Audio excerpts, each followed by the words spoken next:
On reste dans le monde de l'entreprise et l'emploi. Bertrand Decré, président du MEDEF Yvelines, présentait ses vœux le 17 janvier à l'Hôtel de France à Versailles. La cérémonie qui s'est déroulée en présence de nombreux chefs d'entreprise et d'élus a permis de dresser un bilan de l'année 2016 et les perspectives pour la nouvelle année 2017. Haussmann Vanderde, vous étiez sur place.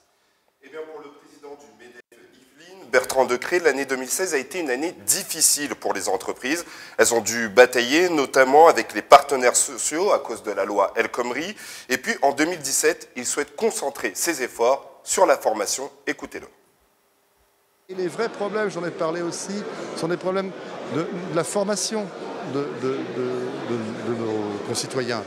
Aujourd'hui, si je veux faire une message sur l'apprentissage, parce que je crois que c'est une voie qui est aujourd'hui une voie d'excellence, il faut redonner corps à des métiers qu'on a peut-être abandonnés, mais le quasi plein emploi pour tous, pour moi, c'est possible.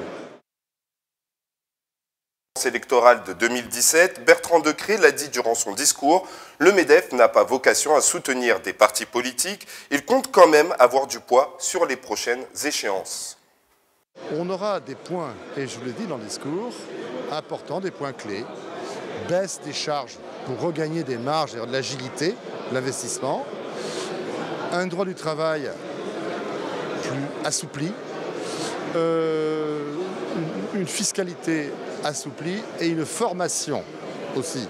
Et nous rencontrerons, pas personnellement, avec des entrepreneurs, tous les candidats à l'élection législative. Nous les rencontrerons et nous discuterons avec eux pour leur faire part de ce que nous voulons et ce à quoi nous croyons. Et cette volonté de mettre le point sur la formation est importante pour le président d'Initiative Saint-Quentin en Yvelines, Yves Fouché. C'est un point important pour aider les jeunes à la recherche d'un emploi. On parle du chômage et notamment de celui des jeunes. La vérité, c'est que la majorité des jeunes chômeurs sont des chômeurs, des jeunes qui n'ont pas de formation.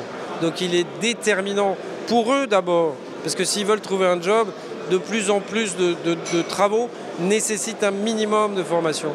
Donc pour eux d'abord, mais pour les entreprises aussi, parce que bon, des métiers historiquement dans la mécanique et autres ont disparu, ne reviendront pas. Mais donc il faut un minimum de formation.